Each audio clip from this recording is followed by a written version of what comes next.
Assalamualaikum warahmatullahi wabarakatuh.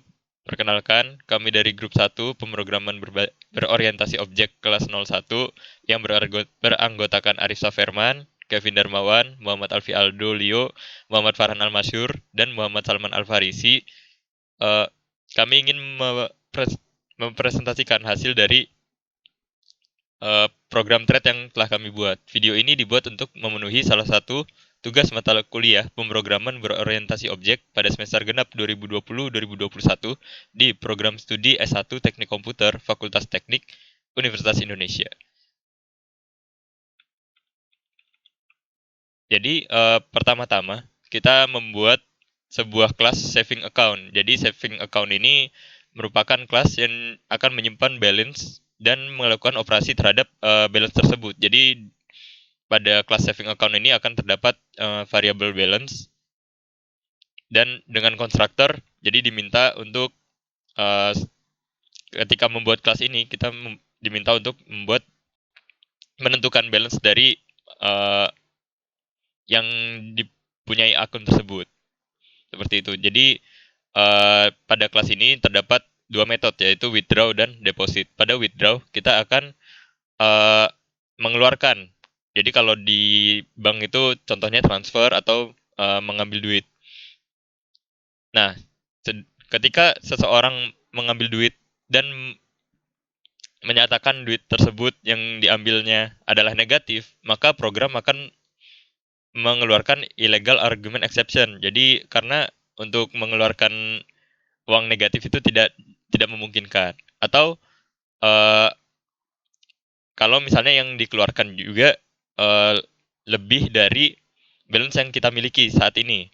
Contoh kita mempunyai uang 2.000 tapi kita ingin mengeluarkan 3.000 itu tidak bisa. Jadi terdapat sebuah if di sini untuk menanggulangi hal tersebut. Jadi kalau misalnya uang yang ingin dikeluarkan itu kurang dari balance, maka balance pada saat ini yaitu balance dikurangin amount yang dikeluarkan. Sedangkan kalau deposit sama seperti yang tadi, ketika kita ingin memasukkan uang, kita tidak mungkin memasukkan uang yang bernilai negatif. Jadi kalau misalnya didefinisikan amount yang ingin dikeluarkan itu negatif, maka akan mengeluarkan exception. Jika tidak, maka balance yang dimiliki pada saat ini akan ditambah dengan jumlah uang yang ingin dimasukkan. Seperti itu. Nah, ini ada metode toString yang digunakan untuk mm, mengambil atau melakukan print terhadap variable balance yang dimiliki pada saat ini. Ini akan digunakan pada thread. Oke, di dalam fungsi withdraw itu bisa kita lihat di situ ada kata kunci synchronize. Di mana synchronize itu digunakan untuk memastikan bahwa hanya terdapat satu thread yang melakukan akses pada satu blok kode.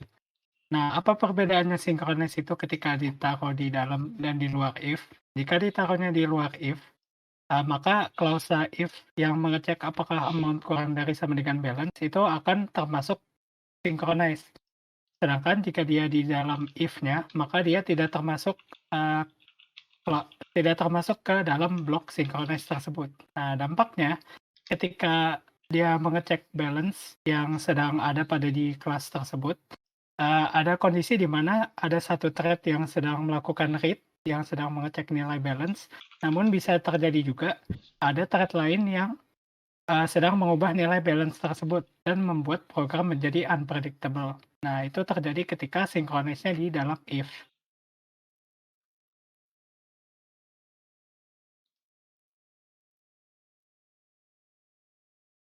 Nah, lalu kita ngebuat sebuah kelas di mana bernama deposit runnable. Nah, fungsi di kelas ini tuh untuk merupakan kelas yang digunakan untuk mengimplementasikan thread yang kita gunakan tadi. Misalkan kita ingin menjalankan sebuah fungsi deposit. Nah, threadnya itu kita pakai gunakan kelas ini. Di sini tuh kita punya variable saving account, terus juga ada variable deposit. Nah, ini ada konstruktornya untuk nyimpen ke variabel saving account-nya pada saat dipanggil.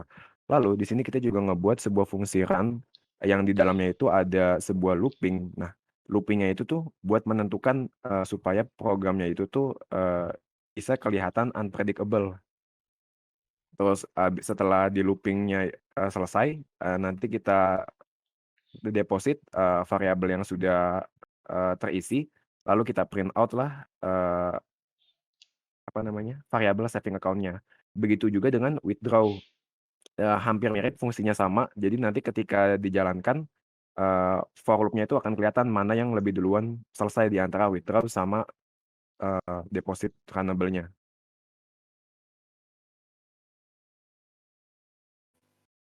Selanjutnya untuk metode main yang kita buat untuk mengimplementasikan trading ini, pertama kita membuat objects dari class saving account dan kita inisialisasi balance-nya itu 0. Lalu kita print balance-nya itu menggunakan print line to string. Dan di sini kita akan menginisiasi 2 buah thread. Nah, 2 buah thread ini satunya itu berfungsi untuk menjalankan deposit dengan deposit runnable dan satunya itu untuk melakukan withdraw. Nah, di sini kita buat dua nilainya itu berbeda.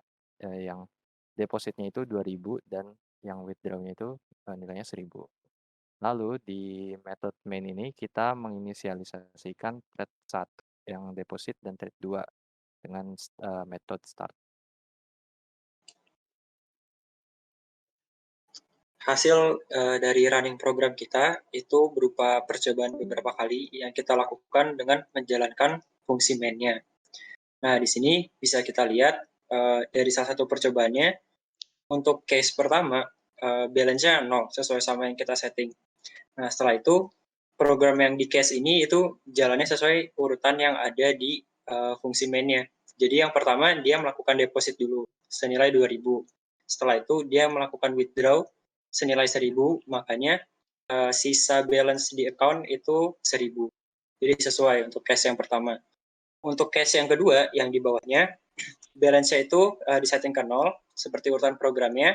Setelah itu, di sini yang dijalankan itu bukannya deposit terlebih dahulu, tapi yang dijalankan adalah thread withdraw-nya.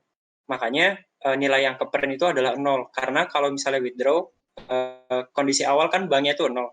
Sedangkan kita nggak bisa langsung withdraw sebesar 1000. Makanya yang di print itu adalah yang 0. Habis itu dia baru menjalankan thread yang deposit. Jadi langsung di deposit, makanya di bank account-nya balance-nya jadi 2000. Sedangkan untuk case ketiga, ini balance-nya itu jalan di awal di setting ke 0. Setelah itu program akan menjalankan bagian thread yang withdraw dulu.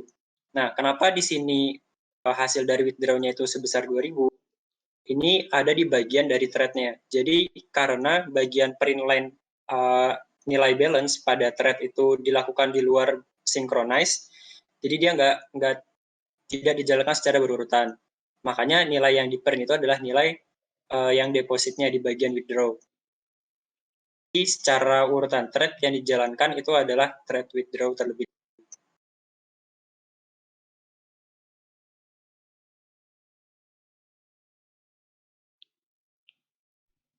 Oke, mungkin sekian dari grup 1. Kurang lebihnya mohon maaf. Wassalamualaikum warahmatullahi wabarakatuh.